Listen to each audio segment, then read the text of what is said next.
로마서 7장입니다. 로마서 7장 1절에서 4절까지 봅시다. 로마서 7장 1절에서 4절까지 우리 찾았으면 같이 보도록 합시다. 다 같이 봅니다. 형제들아, 내가 법하는 자들에게 말하노니 너희는 율법이 사람이 살 동안만 그를 주관하는 줄 알지 못하느냐. 남편 있는 여인이 그 남편 생전에는 법으로 그에게 매인바 되나 만일 그 남편이 죽으면 남편의 법에서 벗어났느니라. 그러므로 만일 그 남편 생전에 다른 남자에게 가면 음부라 이르되 남편이 죽으면 그 법에서 자유케 되나니 다른 남자에게 갈지라도 음부가 되지 아니하느니라. 그러므로 내 형제들아, 너희도 그리스도의 몸으로 말미암아 율법에 대하여 죽임을 당하였으니 이는 다름이 곧 죽은 자 가운데서 다시 살아나신 이에게 가서 우리로 하나님을 위하여 열매를 맺히게 하려 함이니라. 아멘. 기도합시다. 하나님의 백성들이 어떤 자인지 오늘 이 남편과 아내를 통하여서 우리가 사도 바울이 설명을 하고 있는 것을 우리가 배우기를 원합니다. 과연 우리가 주님 앞에 이 남편과 아내 속에서 어떤 위치에 서 있는지 우리의 정체성을 분명히 알게 하셔서 우리가 율법 아래에 있는지 그리스도 안에 있는지 내가 지금 어떤 모습으로 살고 있는지 누구 안에서 살아가고 있는지 한 말씀 앞에 낱낱이 우리 스스로를 한번 발가벗겨서 우리 신앙을 달아보는 시간들이 되어지게 도와주옵소서. 말로는 입술로는 그리스도 안에 있다고 하면서 실제 살아가는 것은 율법 아래서 살고 있지 않는지 한번 냉정하게 돌아볼 수 있게 도와주옵소서. 예수님의 이름으로 기도합나이다. 아멘. 로마서가 우리에게 말하고 있는 것은 교리를 이야기한다 그랬습니다. 교리를 이야기하는 것은 예수님께서 십자가를 통하여서 일으킨 사건에 대해서 객관적인 증거를 이야기를 하고 있는 거예요. 예수님께서 십자가에 죽은 것은 왜 예수님이 십자가에 죽으셨느냐? 자기 백성들의 죄를 속량하기 위해서 죽으셨어요. 이건 객관적인 사실이에요. 이걸 이제 주관에 대해서 믿는 것은 이제는 각자 하나님께서 때가 되면 그것이 믿어지게 해주는 일들을 하게 한단 말이죠. 그래서 우리가 갈라디아 4장에 볼 것 같으면은 하나님께서 아들인데 율법이라는 청지기 아래 두었다가 때가 찰 때까지 두었다가 때가 되면 불러냈다 그랬잖아요. 그래서 그리스도 창세전에 어린 양의 생명책에 농명된 사람들이 이 세상에 이렇게 쏟아져 나왔는데 이 세상에 있는 사람들 중에 같은 신자라 할지라도 그 예수 그리스도를 믿어지는 그것은 다를 수가 있어요. 다 달라요. 그래서 제가 이제 이걸 설명을 할 때 그 역사적 예수와 묵시적 예수를 한번 이야기를 했어요. 역사적 예수는 2000년 전에 예수님께서 십자가에 죽으신 것이 역사적 예수예요. 이건 엄연한 사실이에요. 사실이란 말이죠. 그 엄연한 사실을 이건 신자든 불신자들 예수님 십자가에 죽었다는 건 다 알아요. 근데 그것을 받아들이는 사람은 신자만 받아들인단 말이죠. 신자만. 그럼 신자들은 그걸 어떻게 받아들이느냐? 성령이 아니고서는 누구든지 예수를 주라 할 수 있다 없다? 없다 그랬잖아요. 그죠? 성령이 와야만 알 수가 있어요. 그럼 그 성령이 깨닫게 해주는 것은 사람마다 다르단 말이죠. 사람마다. 어떤 사람은 일찍 깨달을 수 있고 어떤 사람은 늦게 깨달을 수도 있고. 다만 뭐냐면은 어린 양의 생명책에 농명된 사람은 반드시 예수가 믿어지게 해준다는 거예요. 그 예수를 믿는 것은 우리 소관이 아니고 하나님께서 자기 백성들에게 믿어지게 해주는 일이란 말이죠. 그래서 구원이라는 것은 우리가 할 일이 아무것도 없어요. 구원이라는 것은 하나님께서 구원을 하시기로 계획을 세우시고 작정을 하시고 또 일을 벌리시고 이렇게 해서 다 하는 것이지 우리는 거기에 뭐냐면 혜택 보는 거예요. 그래서 내가 쉬운 얘기를 그러잖아요.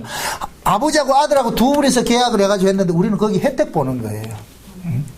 아버지가 아들한테 일방적으로 생명책에 농명을 시켜놔 놓고 아들을 보내가지고서 이 생명책에 농명된 자들 찾아와라 그래. 찾아오라고.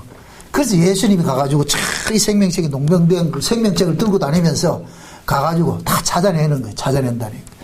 근데 그 생명책에 농명된 사람들 찾아내는 것이 한꺼번에 다 찾아내는 것이 아니고 순서가 있어. 쉬운 말로. 그러니까 포도원 품꾼 비유를 볼 것 같으면은 놀던 사람이 포도원에 들어가는 것이 구원이에요. 놀던 사람이. 우리는 다 놀고 있는데 포도원 주인이 와가지고서 사람들 데려가더란 말이죠. 새벽에 데려가는 사람도 있고 아침에 데려가는 사람도 있고 점심때 데려가는 사람도 있고 저녁 늦게 데려가는 사람도 있고.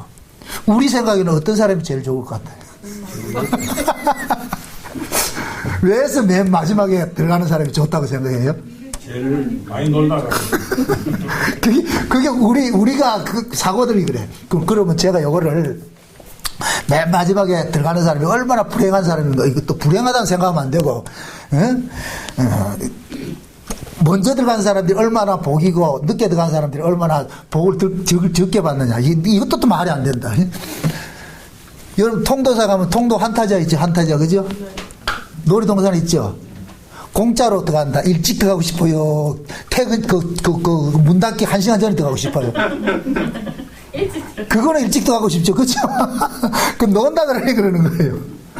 우리가 하나님의 그 은혜를 내가 일찍 이것이 깨달아졌을 것 같으면 인생이 그만큼 편해지는 거예요. 우리는 그걸 자꾸 놓치고 있는 거예요. 이야, 참 하나님 앞에 이렇게 예수 믿을 것 같으면 우리는 자꾸 뭐 아무것도 못한다고 생각하는 거예요. 놀지도 못하고. 여러분들 예수 믿는다고 해서 놀지 않는 게 아니에요. 놀아도 믿음 안에서 노세요. 놀아도. 우리는 자꾸만 뭐냐면 한국 교회에서는 예수 믿으면 어떤 틀을 만들어줘요. 틀을 만들어준다니까. 그러니까 그 틀 안에 들어가면 자기가 신앙생활 한다고 생각하고 틀 밖에 나오면 신앙생활 안 한다고 생각한단 말이죠. 그래서 특히 한국 교회에서는 술 먹으면 안 되고 담배 피우면 안 되고 이런 것들 딱 하고 있잖아요. 묻습니다. 술 먹으면 천국 못 가요? 아니죠. 네? 그럼 술 끊은 사람은 천국 갑니까? 아니죠. 그렇게 술을 먹느냐 안 먹느냐는 이거는 기호의 문제잖아요. 그죠? 응? 이것도 너무 또 자유를 주는 거 아닌가 모르겠다. 또. 응? 이거는 기호의 문제예요. 그런데 한국 사회, 우리 신앙이라는 게 그래. 사도 바울이 그러잖아요. 신자는 모든 것이 가하나 모든 것이 유익한 것이 아니요 그러죠. 신자는 모든 걸 할 수가 있는데 모든 걸 할 수가 없어. 왜 그러냐? 나는 나로 존재하는 것이 아니라 누구로 존재하느냐? 예수로 존재하는 자기 때문에. 그러면 우리는 항상 예수 안 믿는 사람들 입장에 봤을 때 우리는 뭐로 보이냐면은 예수제이라 그런단 말이에요. 예수제이라. 그 예수 안 믿는 사람은 술 먹고 개판 치는 걸 당연한 것으로 여겨요. 그거는 흠이 안 돼. 그 사람들은. 예수 안 믿는 사람들은 그렇다니까 그냥. 그런데 그 사람들이 알고 있는 예수제이들은 뭐 하냐? 술 먹고 담배 먹고 피우면 안 된다는 걸 가지고 있어. 그 사람들이 가지고 있는 게. 그럴 것 같으면은 그 사람들이 오해하지 않기 위해서라도 우리가 안 해야 되는 거예요. 내 자유를 기꺼이 뭐 한다? 그 사람들을 위해서 오해하지 않기 위해서 버리는 거예요. 이걸 믿음으로 산다 그런단 말이에요. 그렇게. 그게 신자는 무엇을 하나 안 하냐 이걸로서 결정되는 것이 아니고, 신자는 내가 뭘 하느냐 안 하느냐 아무 상관없이 그냥 그리스도 안에 있느냐 그리스도 밖에 있느냐를 판단되는. 그래서 오늘 우리가 이 로마서 10장이 굉장히 중요한 이야기가, 지금 바울은 그 얘기를 하는 거예요. 6장에서 뭐라 그랬어요? 너희는 죄 아래에 있지 아니하고 의 아래에 있으니까 죄에 대해서 죽은 자로 생각을 해라 그러잖아요. 죄에 대해서. 그러니까 죄에 대해서 죽은 자로 생각을 하니까 우리가 죄를 안 짓는다고 자꾸 생각하는 거예요. 죄를 안 짓는다는 얘기가 아니고, 우리는 하나님께서 죄 아래에 있던 자를 의 아래에 옮겨놨어요. 의 아래에 옮겨놨단 말이죠. 의 아래에 옮겨놨기 때문에 의 아래에 옮겨진 자에게는 죄가 적용이 안 되는 거예요. 죄가 적용을 안 한다니까. 응? 그 이야기들을 이해를 못하니까 바울은 더 구체적으로 더 쉽게 설명을 하는 거예요. 쉽게 설명하는 것이 오늘 본문에 뭐냐? 남편과 아내로 비유를 하는 거예요. 남편과 아내를. 1절 보세요. 형제들아, 내가 법 아는 자들에게 말하노니 너희는 율법이 사람이 살 동안 그를 주관하는 줄 알지 못하느냐. 남편이 있는 여인이 그 남편 생전에는 법으로 그에게 매인바 되나 만일 그 남편이 죽으면 남편의 법에서 벗어났느니라. 자, 이걸 뭐로서 이야기하냐면은 바울은 그 얘기를 하는 거예요. 율법이라는 남편이 있었다는 거예요. 율법을 남편으로 이야기를 하는 거예요. 남편으로. 그러니까 율법이 우리는 전부 태어날 때 어디에서 태어났느냐? 죄 아래에서 태어나잖아요. 법 아래에서 태어났잖아요. 그죠? 죄 아래라는 얘기가 법 아래라는 얘기예요. 우리는 법 아래에서 태어나가지고서 우리는 법이 우리의 남편 노릇을 한 거예요. 그래서 성경이 말하는 남편이라는 얘기는 남편은 여자의 머리라 그러거든요. 여자의 머리라 이렇게 얘기를 할 때는 여자는 남편에게 종속된 자로 이야기를 하는 거예요. 종속된 자로. 그래서 성경에서 봤을 때 여자는 뭐냐면은 자기 인생이 없고 남편 인생에 얹혀서 가는 거예요. 남편 인생에. 그래서 남편의 지위에 따라서 여자의 지위도 결정되는 거예요. 똑같아요. 지금 남편이 대통령이 되면 여자도 당연히 어디를 가요? 그 옆에 영부인이 되잖아요. 그죠? 예.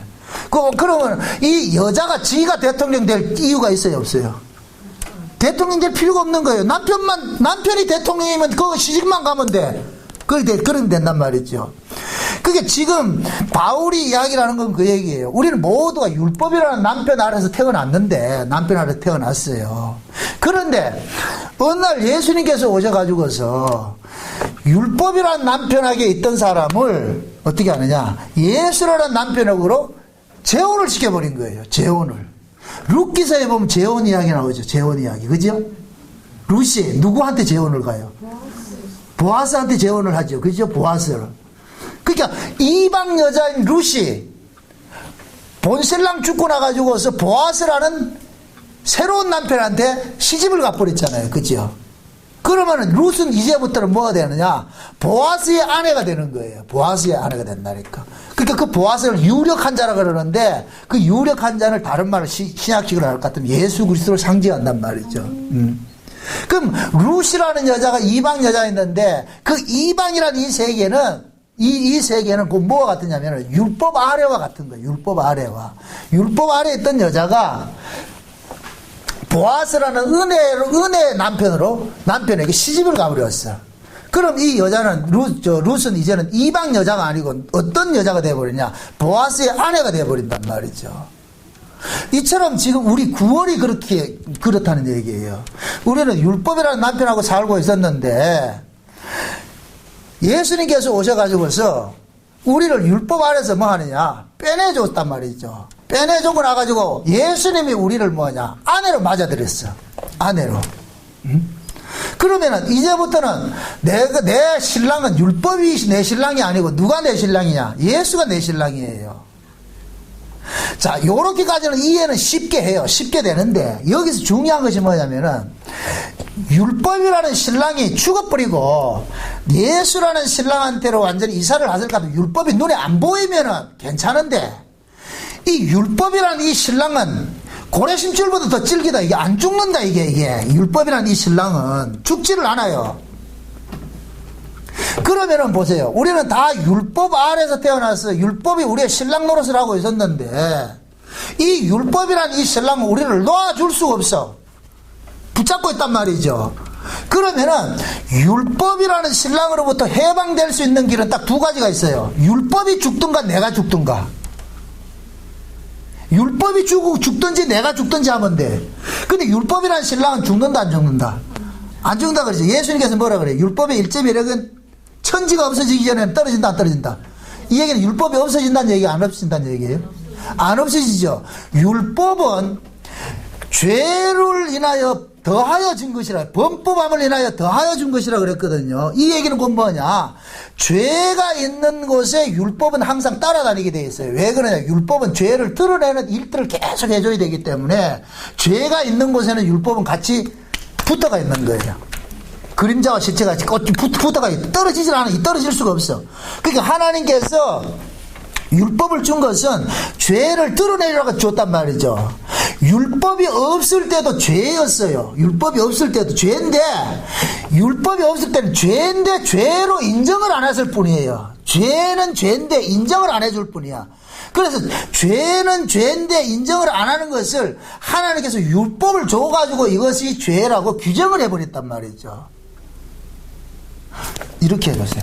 율법이 죄는 원래 죄예요. 근데 율법이 드러나기 전에는 죄로 인정을 안 했어. 규정을 안 했어. 율법이 가입이 된 것은 이것이 죄라고 규정하기 위해서 율법이 가입이 됐다니까요. 그럼 율법이 주어졌다는 얘기는 곧 뭡니까? 죄인이란 얘기죠. 율법이 주어졌다는 얘기는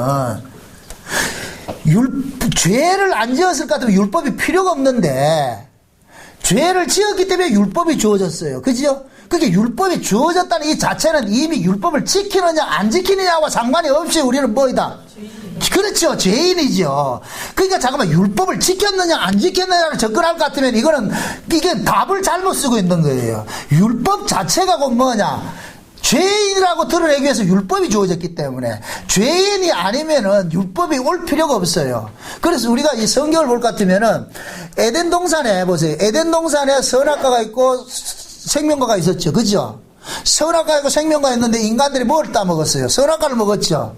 선악과를 먹고 나가지고서 에덴 동산 밖으로 쫓겨나 버렸어요. 그죠? 쫓겨나 버려요. 그럼 선악을 먹은 인간들이 에덴 동산 밖으로 쫓겨난 것이 되어버리죠. 그죠? 그럼 선악과를 먹은 이 인간들은 그 선악과 자체가 우리 인간들에게 무엇을 이야기를 하느냐? 죄인이라는 것을 드러내는 일들을 해준단 말이에요. 선악과 자체가. 응? 왜? 에덴 동산에서 선은 뭐냐? 생명과를 먹어야 선이 되는데 생명과를 먹지 못하고 선악과를 먹었기 때문에 선악과를 먹은 그 자체가 죄가 되어버리는 거예요. 근데 인간들이 선악과를 먹고 나서도 자기가 죄인인 줄 모르고 살고 있는 거예요. 자기가 죄인인 줄. 아담은 알죠. 아담은 에덴 동산에서 하나님이 먹지 말라는 걸 먹었기 때문에 본인은 죄인 줄 알아요. 그랬더니 에덴 동산 바깥에서 태어난 자들에게는 안다 모른다? 모르죠. 그러니까 아담의 입장에서는 자식들에게 가르쳐줘야 될 내용이 뭐냐면은 아담이 율법 역할을 해줘야 되는 거예요. 이 말을 잘 이해하세요.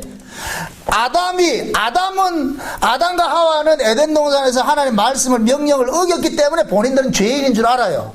그죠? 근데 에덴 동산 바깥으로 넘겨져 와가지고서 나아진 자식들은 이놈들이 자기가 죄인인 줄 안다 모른다? 모르죠. 그럼 아담과 하와는 이 자식들에게 그들이 죄인이라는 사실을 규명을 해줘. 알려줘야 돼요. 알려줘야 돼. 그럼 어떤 식으로 알려주느냐 하면은 아담과 하와 그 자식들은 우리 죄 안 짓는데 왜 이렇게 말할 수 있단 말이죠. 그러면은 아담과 하와는 뭘 알려주느냐?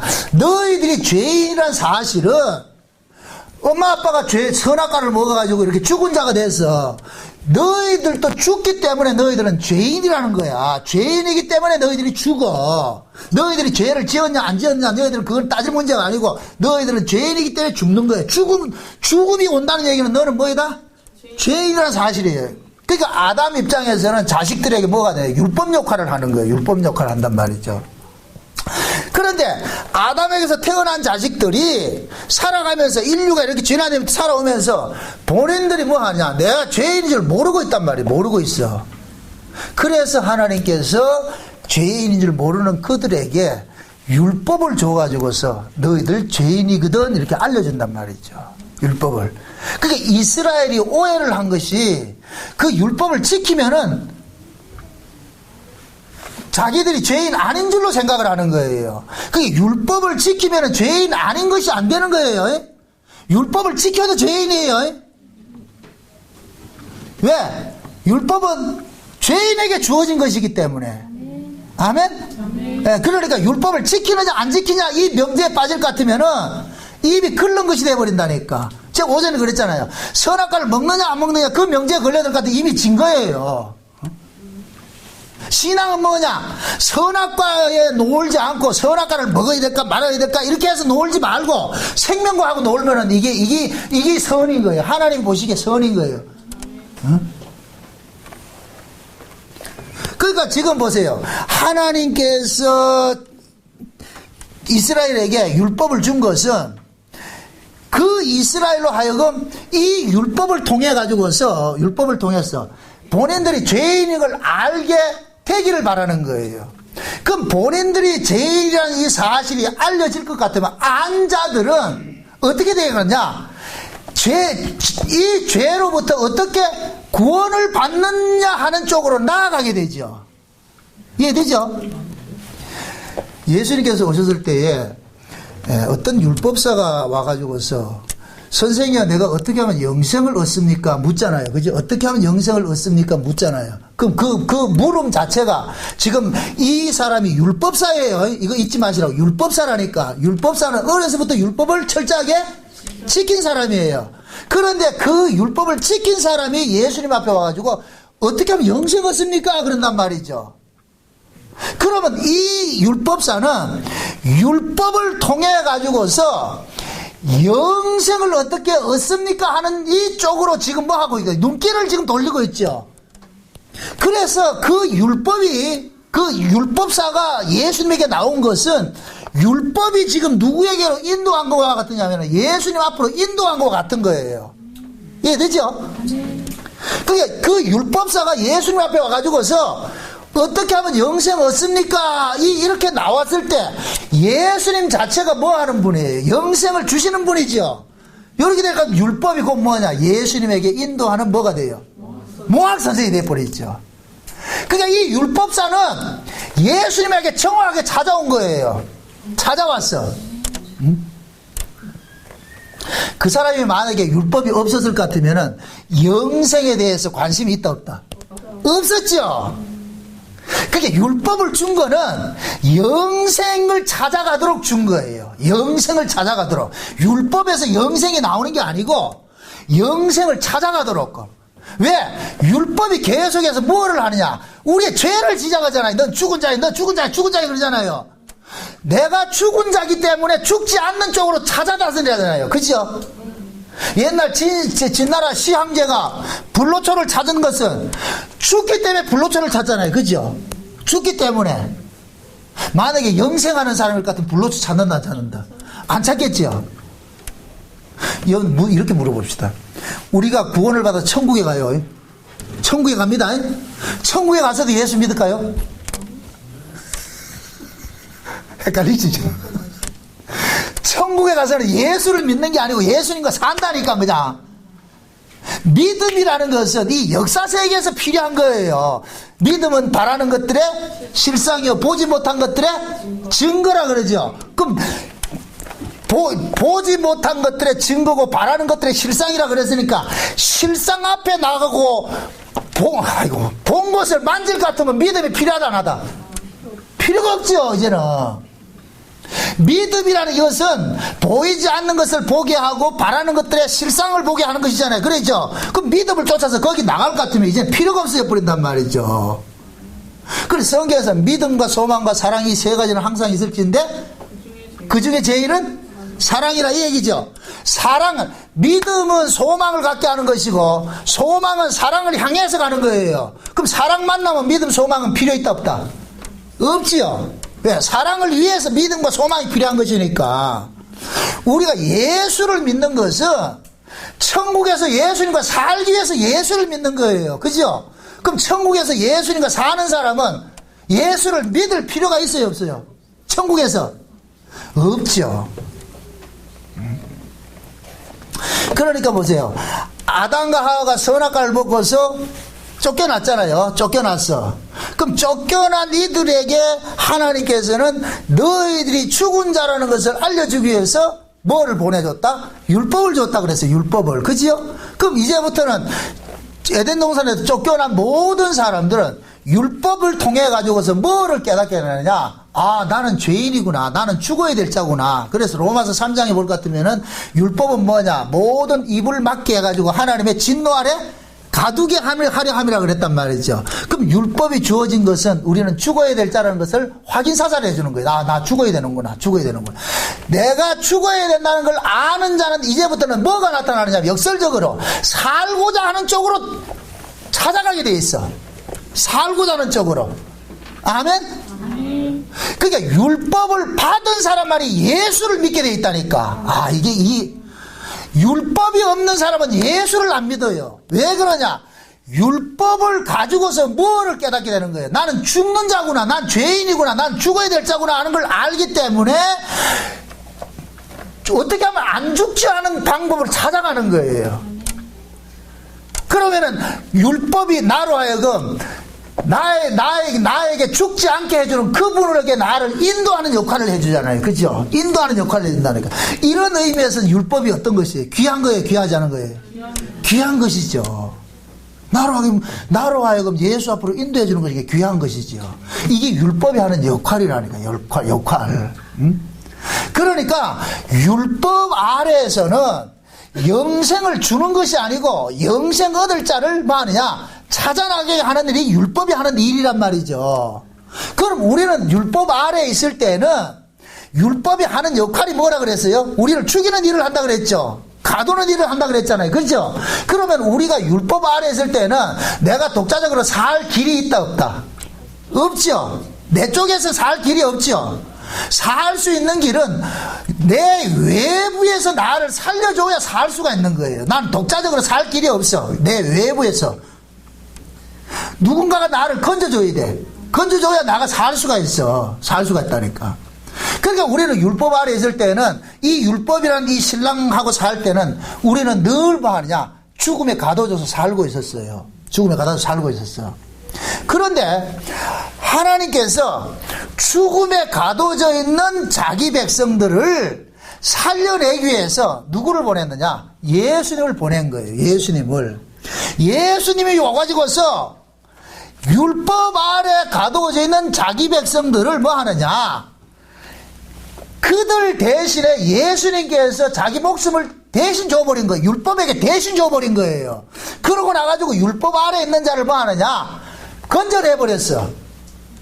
요걸 일컬어서 예수님의 몸값으로 우리가 구원을 받았다 그러는 거예요. 이해되죠? 그러니까 보세요. 내가 구원을 받는 데 있어서 누군가의 값을 지불했어.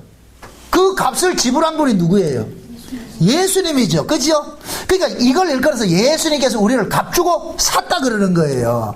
그러니까 율법이라는 신랑 아래서 우리가 살고 있을 때에 예수님께서 오셔가지고 예수님이 당신의 몸을 가지고서 나를 구원하기 위한 몸값을 지불한 거예요. 몸값을 지불했어요. 그러면 예수님이 마귀에게, 율법에게 몸값을 지불했을 것 같으면 이제부터는 나라는 존재는 율법이라는 신랑으로부터 뭐가 돼버렸어요? 죽은 자가 돼버렸죠. 이제는 율법이 내 신랑이 아니죠. 그죠? 율법이 내 신랑이 아니라니까. 그런데 보세요. 오늘 이 본문이 이야기하는 게 그거예요. 예수님께서 오셔가지고서 율법 아래에 있는 우리를 뭐 하느냐? 예수님의 죽으심으로 인해서 우리를 율법 아래에서 빼내줘버렸어. 그러고 나가지고 예수님께서 부활을 해버렸다. 죽었다가 부활을 해버렸어. 부활을 하시고 나가지고 예수님께서 우리의 신랑이 돼버린 거라. 우리의 신랑이 돼버린 거예요. 그럼 이제부터 예수 그리스도에게 시집을 온 사람은 율법에 대하여 죽은 자가 돼버리는 거예요. 이해돼요? 율법은 절대로 안 죽는다 그랬어요. 율법은 이 세상이 존재하는 나는 율법은 살아있어요. 이 세상이 존재하는 나. 이건 다른 말로 말해가지고 내 몸뚱이가 살아있는 나는 율법은 계속해서 살아있다니까. 존재한다니까. 그런데 비록 내 몸뚱이가 이렇게 살아있지만 살아있는 상황에서 율법이 존재한다 할지라도 나는 이제부터는 율법이라는 신랑하고 사는 자가 아니라 예수라는 신랑하고 사는 자잖아요. 그죠? 그러면은 이제부터 나는 뭐냐? 비록 이 몸뚱이를 가지고서 죄를 짓고 산다고 할지라도 율법이라는 신랑이 너 왜 죄를 지어서 했을 때에 우리가 거기에 그 영향을 받으면은 뭐가 되느냐면은 예수라는 신랑하고 사는 것이 안 되는 것이 돼버리잖아요. 말이 참 어렵다 지금. 자, 이걸 몇 절이에요? 3절로 보죠. 3절. 만일 그 남편이 생전에 다른 남자에게 가면 음부라 이르되 남편이 죽으면 그 법에서 자유케 되나니 다른 남자에게 갈지라도 음부가 되지 아니하느니라. 잡으세요. 여기서 음부가 나오는데 간음이 뭐냐 이걸 보세요. 율법 아래 있을 때에 율법이라는 신랑을 하고 신랑하고 살 때는 예수라는 신랑한테 갈 것 같으면 간음이 돼버려. 율법이라는 신랑하고 살 때는 예수라는 신랑한테 가면 간음이 돼버려. 그러면은 율법이라는 신랑하고 살면서 예수라는 신랑한테 예수라는 이 외간 남자한테 시집을 가려면은 뭐 해야 되느냐, 율법이라는 신랑에 대해서 자기가 죽은 자가 돼가지고서 갔을 때 예수라는 신랑한테 갔을 때는 음부가 되지 않아. 이해되죠? 그런데 지금 그 상황을 이렇게 말을 하는 거예요. 너희들이 율법 아래 있을 때 있다가 예수라는 신랑한테 왔잖아. 그럼 이제는 예수라는 신랑한테 왔을 것 같으면은 이제는 율법이라는 신랑이 이야기하는 걸 들으면 뭐가 되느냐? 음부가 돼버리는 거예요. 간음이 돼버리는 거예요. 이해되죠? 우리가 믿음으로 살으라는 얘기가 그거예요. 왜 믿음으로 살으라 그러냐면은 우리 몸뚱이는 여전히 죄를 못 이기기 때문에, 죄를 못 이기면은 옆에 있는 이 율법이 계속해서 째려봐요. 쉬운 얘기로 율법이라는 이 신랑이 째려본다니까. 이 율법은 우리의 행위를 가지고서 뭐예요? 참수하죠. 죄다 아니다 참수하죠. 그죠? 그런데 우리는 원래 율법이라는 신랑하고 살 때 우리 행위 때문에 주눅 못 들고 살았어요. 율법이 계속 쫓아다니면서 너 죄 지었다면 이렇게 해서 우리는 주눅 못 들고 살았는데, 예수라는 신랑이 이쪽으로 옮겨놔가지고 우리는 예수하고 살면서도 근성이, 옛날 근성이 그대로 남아있다니까. 이 꼭 누구와 같으냐면은 고멜 뭡니까? 호세아의 아내 같은 거예요. 호세아 아내. 호세아 아내가 어때요? 툭 하면 외간 남자한테 나가죠. 그러면 또 어떻게 해요? 돈 주고 사와가지고 또 갖다 놓으면 또 나가고, 갖다 놓으면 또 나가고 이러죠. 그게 우리 모습이라니까, 우리 모습. 비록 우리가 예수라는 신랑한테 시집을 왔는데도 우리 몸뚱이는 뭐가 좋으냐면은 이 옛날 습성이 있어가지고서 율법의 저촉을 자꾸만 받으려고 그런단 말이죠.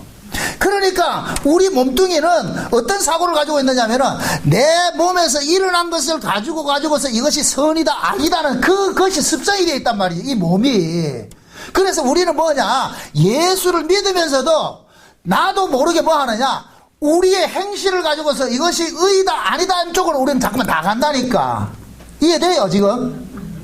그러니까 우리가 기껏 보세요. 진짜 예수 믿는 사람들이 회개하는 것은 내 행동을 뜯어 고치는 것이 아니라 그랬어요. 예수 믿는 사람들이 회개하는 것은 예수 그리스도를 바라보는 거예요. 예수 그리스도를. 예수 그리스도가 우리의 모든 죄를 다 속량해 주셨다는 것을 믿음으로 사는 것이, 이것이 곧 뭐냐, 예수님의 아내로서 사는 사람이에요. 그게 예수님이 그러는 거예요. 우리의 신랑이 돼가지고서 우리 보고 그러는 거예요. 야, 네가 세상에 살면서 이 몸뚱이를 가지고 죄를 짓더라도 그 죄값은 내가 다 지불했으니까 그 죄값을 내가 다 지불한 것을 알고 살아. 그러니까 율법이 와가지고서 내가 지은 이 죄를 가지고서 이게 죄다 아니다 이렇게 따질 때에 내가 해야 될 것은, 맞아, 네가 말하는 내가 네하고 살 때는 이것이 죄였는데 우리 신랑이 다 용서를 해줬어. 그러니까 내 몸뚱이에서 발생된 것을 가지고서 율법이 죄다 아니라고 이럴 때에 아니야, 나는 우리 신랑이 내 몸뚱이에서 행하는 것을 가지고 죄다 아니다 하지 않아. 우리 신랑은 은혜로운 분이기 때문에 나를 일방적으로 다 사랑을 해줬기 때문에 나는 내 행위 때문에 이제는 죄다 아니다는 그런 데서 내가 살고 있지 않아. 요렇게 했을 때에 예수가 우리의 신랑이 된 것에 대한 것들을 우리가 대접을 해버리는 거예요. 우리가 예수님을 대접하는 것이 어떻게 대접을 합니까? 예수님께서 우리를 위해 대신 십자가에 죽어주신 이것을 기억하는 것이잖아요. 이걸 잊지 않고 이대로 사는 거잖아요. 그죠? 그래서 예수님이 그러는 거예요. 우리가 범죄할 줄 뻔히 알아요. 우리 몸뚱이가 죄를 못 이길 몸인지 뻔히 알고 있어요. 그래서 예수님께서 그러는 거예요.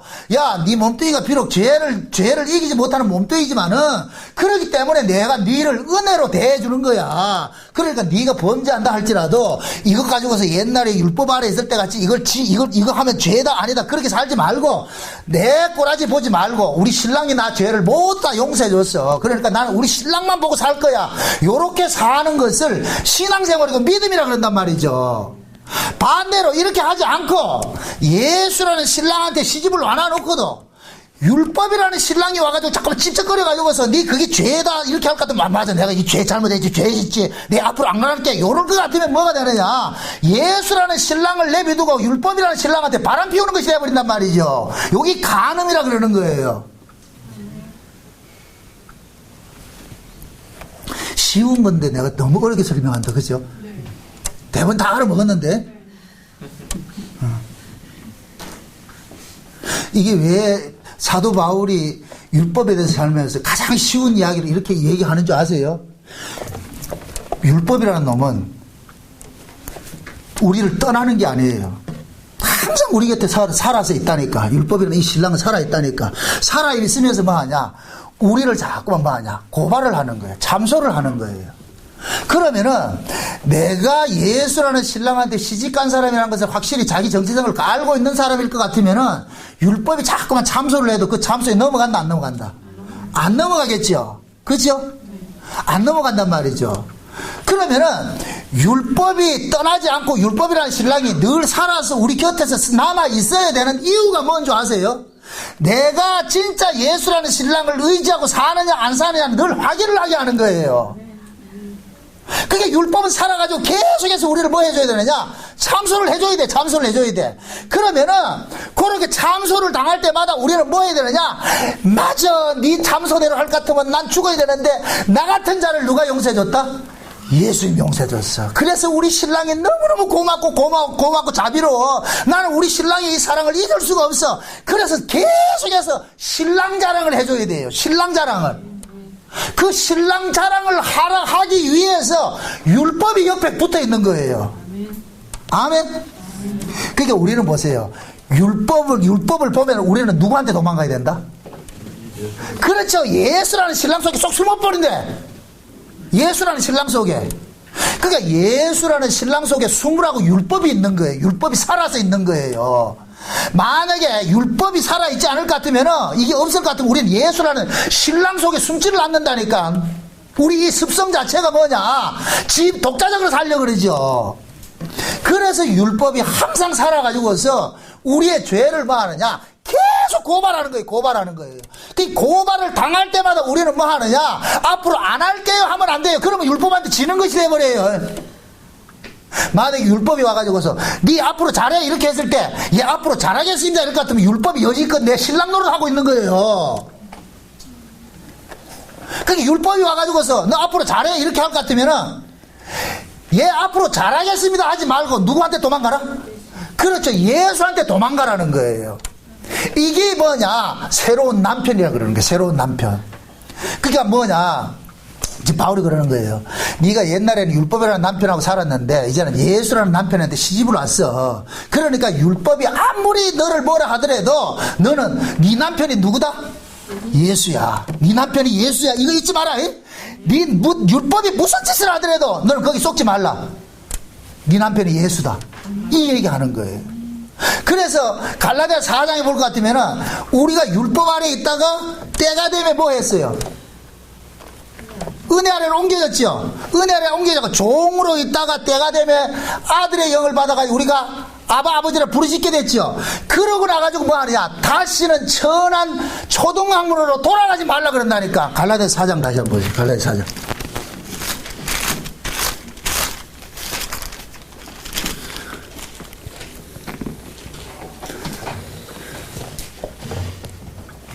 갈라디아 4장 봅시다.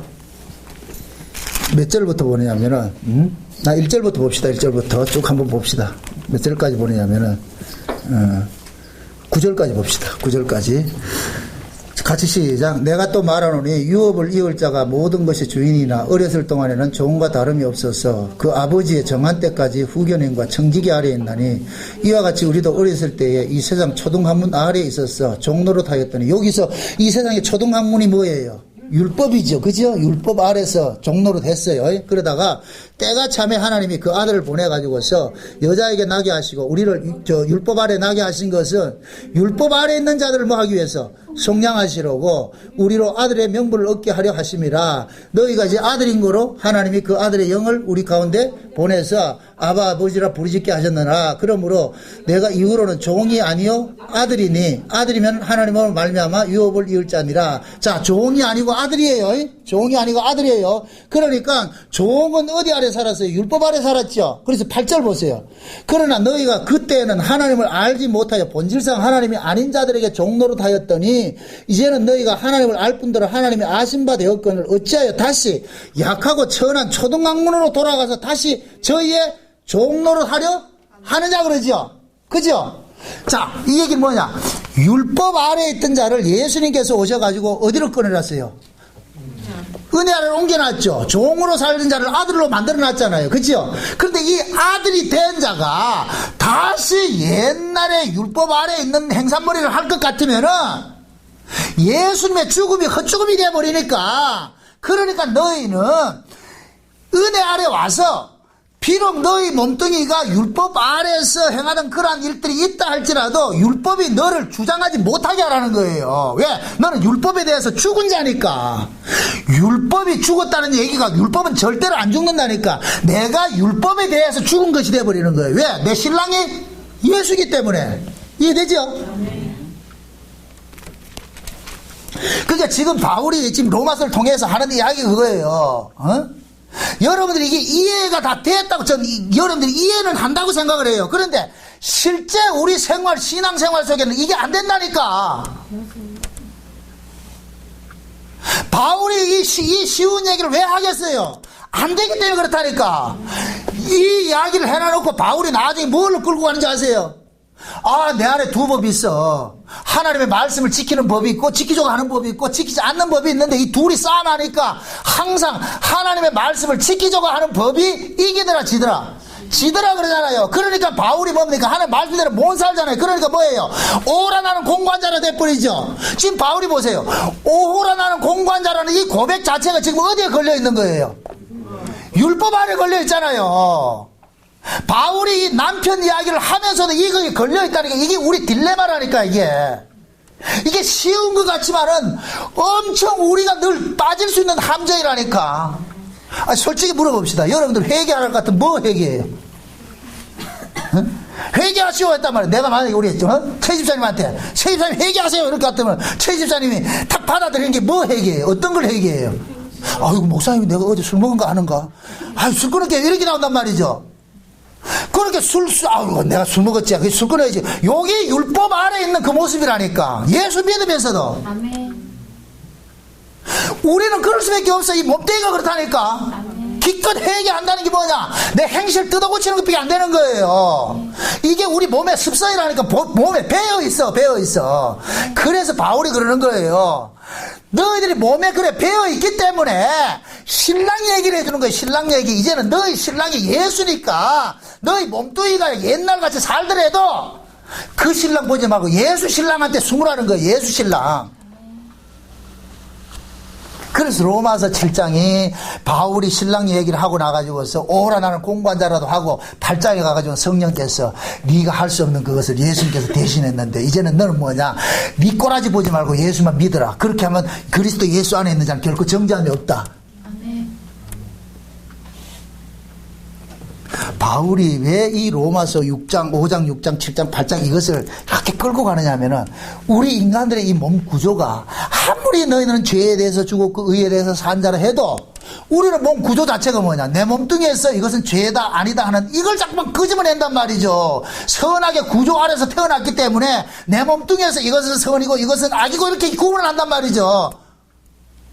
그러니까 사도 바울은 네 몸뚱이에서 나오는 것을 선이다 아니다 구분하지 말고 그렇게 생각하는 너는 죽었어. 거기 율법 아래 있던 너야. 근데 너는 이제 뭐냐? 예수님께서 오셔가지고서 너를 예수라는 신랑한테는 시집을 보내놨으니까 이제는 예수라는 신랑하고 살면서 예수라는 신랑은 네가 잘했느냐 못했느냐 가지고 따지지 않아. 예수라는 신랑은 화를 내는 게 뭐냐? 내 꼬라지가 이런 것 때 이렇다 할지라도 무조건 용서해 준다는 걸 이걸 놓치면 예수가 화가 나는 거예요. 이게 또 예수님께서는 우리의 죄를 죄로 여기지 않잖아요. 예수님이 죄로 여기는 것은 예수님이 나를 위해서 십자가에 대신 죽었다는 이 사실을 놓치는 것이 죄가 돼버린다니까. 예수님 앞에서는. 근데 우리 습성은 어떻다? 쉬운 얘기를 듣게요. 고아원에 살던 애를 데리고 가가지고 양자를 삼아놨어. 그럼 부모가 그러는 거예요. 아들아, 너는 이제 이 집의 아들이야. 그러니까 마음껏 먹고 딱 이렇게. 근데 이 아이는 습성이 있어가지고 고아원에서 밥 먹던 습성이 있어서 밥상만 차려놓을 것 같으면 모든 반찬을 탁 올려가지고서 자기 밥에다 올려놓고 이런단 말이에요. 그건 고아원에 있을 때는 그렇게 하죠. 왜? 거기는 내가 챙기지 않으면 못 먹으니까. 근데 아버지는 그러는 거예요. 부모는 얘야 이제는 그렇게 살지 말고 이게 모든 반찬이 네 거니까 그냥 두고 먹어. 근데 그 아이는 예 알았습니다 하고 밥만 보면 본능적으로 뭐가 나온다? 왜 비빔밥이 왜 나온지 아세요? 얘는 본능적으로 말이야 남이 먹을까봐 먼저 챙겨놓는 거예요. 그럴 때 부모가 그러는 거예요. 야 이놈아 왜 또 그렇게 사냐? 이 전부 네 건데. 그럼 아이가 부모가 얘기할 때 또 듣지요. 알았습니다 안 할게요. 밥상 차리면 또 나온다니까. 습성이 나와가지고서. 이 말 이해돼요? 지금 우리가 그렇다니까. 아무리 예수님께서 얘야 내가 너 행위를 보지 않고 내가 너를 구원을 했어. 너 그러니까 너 꼬라지를 통해 가지고서 이거 죄도 아니다 이런 거 하지 마라. 내 안에서 무조건 내 안에서 넌 용서받은 자니까.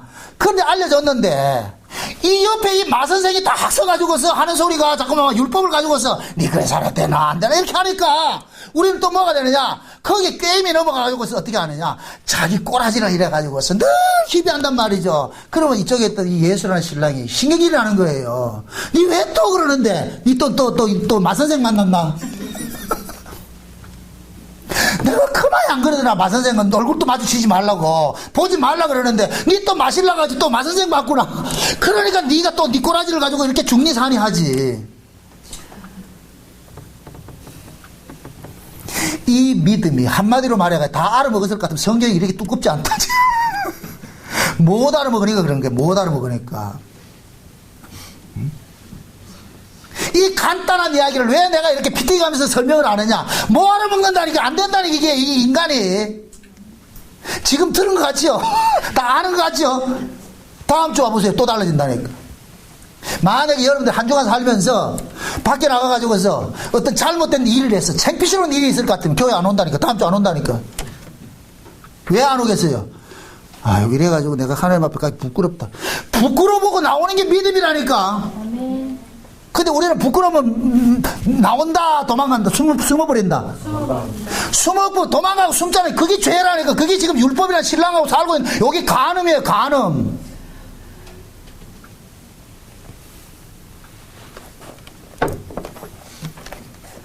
갈라디아서에 사도 바울이 그러잖아요. 갈라디아에서요. 너희들이 성령으로 시작했다 육체로 마친다 그러잖아요. 그럼 성령으로 시작한 건 뭐냐? 그리스도 예수 안에서는 결코 정죄함이 없는 것으로 성령으로 시작을 하는 거예요. 근데 우리는 살면서 어떻게 하느냐? 그리스도 안에서는 결코 정죄함이 없는 것이 정답이죠. 근데 우리는 살면서 내놓는 게 뭐냐?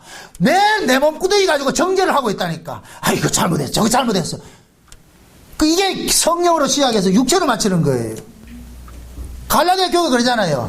예수 그리스도 안에서 우리가 믿음으로 구원을 받았습니다. 인간의 행위가 의로운 것이 아닙니다.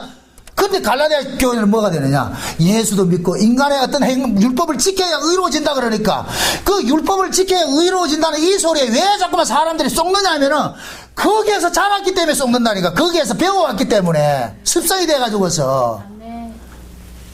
그래서 바울이 그러는 거예요.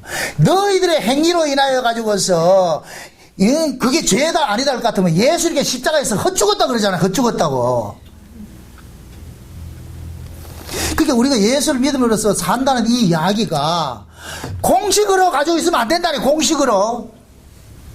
실제 우리 삶 속에서 그렇게 일어나줘야 돼요. 근데 한번 스스로를 잘 돌아보세요. 과연 내가 믿음으로 사는가?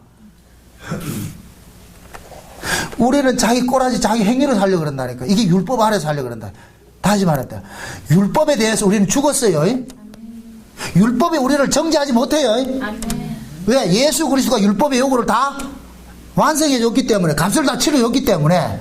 그러면 우리는 뭐 하느냐, 살아가면서 어떤 일이 있다 할지라도, 맞아, 내가 이런 꼬라지였는데 예수님께서 나 위해 대신 죽어주셔서 내가 예수님 안에서 지금 살고 있구나, 참 고맙구나.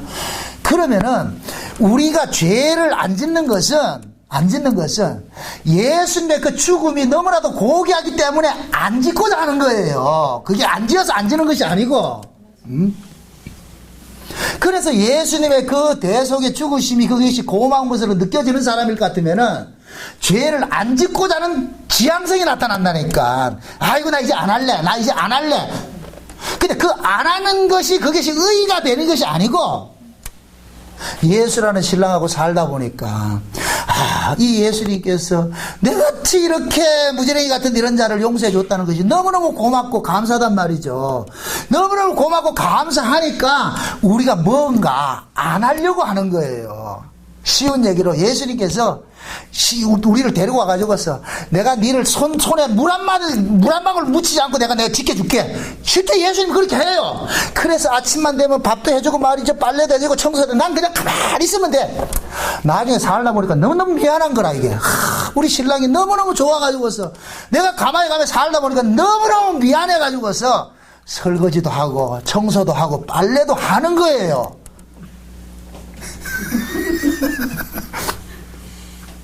그 설거지하고 빨래하고 청소하는 게 뭐겠어요? 내가 이방인 같이 살지 않으려고 하는 것을 나타나는 거예요. 옛날에 내가 좋아하던 것들을 끊어버리고, 그래, 그건 다 세속적으로 육체 쾌락 쫓아가던 거 아무것도 아니더라. 그래서 안 하게 되는 것이지. 그래서 예수님께서는 우리에게 계속해서 뭐를 쏘아주느냐? 은혜를 쏘아주는 거예요. 계속 우리에게 은혜를, 용서를 부어주고 은혜를 부어주고. 이걸 너무너무 우리가 고귀하게 여기니까 예수님이 죄를 그렇게 싫어하는데, 쉬운 얘기로 우리 예수님께서 술 먹는 걸 그렇게 싫어하는데 나는 술이 너무너무 좋았어. 그런데 예수라는 신랑한테 왔는데도 내가 술 먹고 있으니까 예수님은 아무 소리 안 해요. 태세히 그러니까. 그런데 예수님께서 계속해서 용서를 부어주니까 내가 아이고 이제 안 먹어야 되겠다, 야. 우리 신랑이 이런 걸 싫어하는데 내가 왜 또 이제 해야 되겠냐. 그래서 그 신랑의 은혜가 너무너무 고맙고 감사해가지고서 줄이다가 끊게 되는 거예요. 그 모습을 나아가는 거예요. 그렇다고 해서 내가 끊고 줄인 거 이걸 자랑할 것이 아니잖아요. 그렇죠? 그래서 우리가 신자가 행하는 모든 성도의 신앙의 행위는 그 은혜에 압도당해 가지고서 너무너무 고마워서 행해지는 것이 나와야 돼요. 이걸 일컬어가지고 믿음이 일으킨 행함이라 그러는 거예요. 그래서 신자가 행하는 모든 신앙의 행함은 뭐냐? 하나님의 은혜가 도출해낸 결과물로 나타나는 거예요. 결과물로. 그래서 아이들도 철이 들면은 자동적으로 부모를 뭐 한다? 효도하죠. 철이 들면은. 그럼 예수님께서 우리에게 그러는 거예요. 계속해서 은혜와 사랑을 공급해 주는 것은 철들게 하는 거예요. 철들게 하는 거예요. 그 은혜와 사랑을 우리가 받다가 보니까 세상에 우리가 이런 은혜를 입고 사는구나. 그래서 우리가 교회로 모이고, 그냥 모이는 것도 또 그냥 모이는 것이 아니고 또 섬기려고 그러고 서로 나누려고 그러고 봉사하려고 그러고 너무너무 고마우니까, 받은 은혜가 고마우니까. 그렇게 할 때 내가 하는 모든 기쁨들이 이것이 곧 뭐가 되느냐? 행하는 이 행위들이 뭐냐? 감사의 결과로 나타나는 거예요. 감사의 결과로. 그걸 성령의 열매라 그러는 거예요. 그러니까 우리가 맺어지는 열매가 있어요, 없어요? 없지요. 신자는 자기가 맺는 열매가 없어요. 성령이 우리 가운데 오셔가지고서 우리가 계속해서 예수 그리스도의 그 피부림의 은혜로 내가 살고 있다는 것을 깨닫게 만든단 말이죠. 그것이 깨달아지면 이 깨달음이, 자기가 많이 깨닫는 사람은 많이 사랑하게 돼 있고, 적게 깨닫는 사람은 적게 사랑한다 그러는 거예요. 그래서 성경을 가지고서 바울은 얘기를 하는 거예요. 너희들이 율법이라는 신랑 앞에 살 때 있다가 예수라는 신랑한테 왔으니까 이제는 예수라는 신랑하고 살면은 율법이라는 신랑에게 대해서는 죽은 거야. 그거는 그 사람 네 신랑 아니니까 그 신랑이 무슨 소리를 하더라도 말 들으라 듣지 말으라. 듣지 말으라는 거예요. 근데 우리는 습성이 어떻게 돼 있다? 옛날 신랑이 좋거든요. 그게 좋아서 좋은 게 아니라 그게 매여있던 게 그 습성이 돼 있기 때문에. 그래서 예수님께서 그러는 거예요. 그 신랑 눈치 보지 말고 이제 나만 보고 살아. 거기 보지 말고 나만 보고 살아. 너가 무슨 짓을 하더라도 나만 봐. 응? 네가 어떤 잘못해가지고 거기 볼 것 같으면 너 또 여와가지고 우울증 걸려가지고 있으니까 난 네가 우울증 걸리고 있는 건 난 못 본다. 그러니까 저 옛날 신랑 보면 너 우울증 걸려. 그러니까 그거 보지 말고 나만 봐. 그러면 뭡니까? 이 여자는 예수라는 신랑만 바라볼 때 뭐가 되냐? 기쁨인 거예요. 기쁨인 거예요. 왜? 자기 행위로 인하여서 정죄받지 않으니까 꽤 기쁜 거예요. 내가 잘못해도 신랑은 오케이. 밥을 못해도 오케이. 보세요. 여러분들 보세요. 남자가 여자가 뭐 보세요. 밥을 못해도 괜찮아요. 빨래를 못해도 괜찮아요. 살림살이 못해도 괜찮아요. 다 용서해요. 그런데 한 가지 용서 못하는 게 있어요. 내 마누라가 다른 남자하고 있을 것 같으면 뚜껑 열린다니까. 남자에게 있어서는 여자는 외간 남자 안 쳐다볼 때 남자를 공경하는 것이 돼요. 그러니까 그런데 우리는 어떻게 생각하냐면은 살림 못하고 이런 것 때문에 그거 하잖아요. 신랑은 그런 거 따지지 않는다니까. 그거 알고 데려왔는데, 그거 알고 게으른 줄 알고 데려왔는데, 그런데 이 신랑 아래 살면서 자꾸 외간 남자를 그렇게 그런단 말이죠. 그때 용서하지 않죠. 그래서 우리는 신앙생활을 하면서도 예수님께서 뭐에 대해서 화를 내느냐? 예수님께서 십자가에 이루신 그 대속의 은혜를 놓쳐버릴 때 예수님께서 화를 내는 거예요. 내가 너를 위해서 십자가에 죽었는데, 너의 그러한 죄 때문에 내가 죽었는데 왜 또 그 죄로 인하여서 네가 희비하고 거기에 매여가지고서 법 안에 그리 가둬져 있느냐? 내가 그것을 빼내줬는데. 그래서 성령께서는 우리 안에 오셔가지고 날마다 우리의 시선을 누구에게로 바라보게 하느냐? 예수 그리스도를 바라보게 하는 거예요. 너의 이러한 죄도 예수님께서 다 뭐 했다? 용서해 주셨다. 그 예수님 바라보라는 거예요. 그게 신앙생활이에요. 그러니까 여러분들이 세상 살면서 내 몸에서 어떤 모습들이 있다. 그렇다고 해서 여러분들이 마음대로 살라는 얘기 안 해요. 내 몸에서 일어나는 이 모든 것들은 결국은 선악의 구조 안에서 발생되는 것들이니까 날 보지 말고 누굴 바라보라? 예수 그리스도를 바라보라. 그래서 그 예수 그리스도를 많이 바라봐서 그 예수라는 신랑이 너무너무 고맙고 감사하거든요. 그 감사가 여러분들의 발걸음을 교회로 옮기게 하고 여러분들의 손발을 움직이게 해서 교회 봉사하게 하고 성도 기도하게 하고 찬송하게 하고 연보하게 하고 뭐 이런 것들로 나타나게 한단 말이죠. 그러한 것들이 많이 일어날 것 같으면은 하나님께서는 그 일들을 뭐냐? 예수 그리스도가 맺게 하는 열매로 보신다니까. 예수님이 일으킨 열매로. 지금 몇 절이에요? 4절 보세요. 그러므로 내 형제들아 너희도 그리스도의 몸으로 말미암아 율법에 대하여 죽임을 당하였으니 이는 다른 이 곧 죽은 자 가운데서 살아나신 이에게 가서 우리로 하나님을 위하여 뭐를 맺게 하려? 열매를 맺히게 하려고 그러잖아요. 열매를 맺히게. 그럼 예수라는 신랑한테 시집가 가지고서 맺어지는 열매는 어떤 열매예요? 예수님께서 우리의 죄를 용서해 주시고 긍휼히 여겨주시고 불쌍히 여겨주셨다는 그 사실을 붙잡고 사는 것이 열매를 맺는 것이죠. 그 은혜 고마워서 감사하는 모습으로. 그래서 신자는 신앙생활의 끝에는 항상 뭐가 나타나야 되느냐? 예수 그리스도의 피 흘리심으로 인하여서 주어진 그 구원의 은혜에 감사하는 자리, 찬송하는 자리, 그 자리로 나아가는 거예요. 부디 한 주간 살면서 여러분들 세상 살면서 일어나는 그 어떤 일들이 있다 할지라도 낙심하지 마시고, 그래 내가 이런 자였는데 예수님께서 나를 용서해 주셨어. 그 용서하심 속에서 사시기를 주의 이름으로 축원드립니다. 기도합시다. 아버지 하나님 감사합니다. 그리스도 예수 안에 있는 자는 결코 정죄함이 없다는 걸 우리가 늘 알고 있습니다. 머리로는 들어서 지식으로는 알고 있습니다. 그러나 실제 이것이 우리 삶 속에서는 여전히 우리는 뭡니까? 개가 토하였던 걸 다시 먹듯이 우리는 또 옛날 습성대로 또 쫓아가고 있는 것들이 있습니다. 그러므로 오늘 또 그리스도 예수 안에서 주어진 이 구원을 빼앗기지 말게 하시고 날마다 믿음 안에서 거하면서 이 율법을 이기며 살 수 있도록 도와주시옵소서. 예수님의 이름으로 기도합나이다. 아멘.